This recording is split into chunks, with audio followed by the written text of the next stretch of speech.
Guys guys আজ এই সাইকেলটাকে ফুল স্পিডে চালাতে চালাতে এইখানে এসে আমি এত সুন্দরভাবে চুল কাটতে পারবো সেটা তো আমি আগে কখনো ভাবিনি। হ্যাঁ চলো বিষয়টাই না মানে চুলটা খুললে বলি। হ্যাঁ আজকে সকালবেলা কিছু দল বল নিয়ে এমডিটাকে ফুল স্পিডে চালাতে চালাতে চলে এসেছিলাম আমি এই জায়গাটায়। হ্যাঁ তারপরে এখানে এসে এমডিটাকে গ্যারেজ করে নিয়ে বসে পড়লাম এই জায়গাটায়। তারপরে এখানে বসে বসে অনেকক্ষণ ওয়েট করার পরে ফাইনালি আমি চুলটা কেটে বেরিয়ে আসলাম। এই মানে বেরিয়ে না ভেতরেই বসেছিলাম আর কি।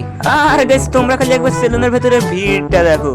আর আমি এখানে বসে বসে ভিড়টা দেখছিলাম, ঠিক তখন এই মালটা কোথা দিয়ে আমার সামনে চলে আসলো। তারপরে একে ইগনোর মেরে সামনের দিকে তাকিয়ে দেখেছি আমাদের এই পার্টনারটারও চুল কাটা ঠিক হয়েই গেছে। আর আমার চুল কাটিং করার পর এটা হলো আমার ফাইনাল লুক। আর আমি আর এই ছেলেটা দিয়েছিলাম একদম সেম স্টাইল। আমাদের আরো একটা পার্টনারের এখনো চুল কাটা হয়নি বলে আমরা এখানে বাইরে বসে পড়ছিলাম খবরের কাগজ। খবরের কাগজের দিকে তাকিয়ে দেখেছি এখানে তো দেখাচ্ছে পুরো কলকাতা ডুবে গেছে। আর এইসব কিছু দেখে মনে হচ্ছে পুজোতে এবার সাঁতার কেটে কেটে ঠাকুর দেখতে হবে। সো আমরা এখন এখানে বসে বসে একটু খবরের কাগজ পড়ি আর তোমরা দিয়ে করে দাও সাবস্ক্রাইব।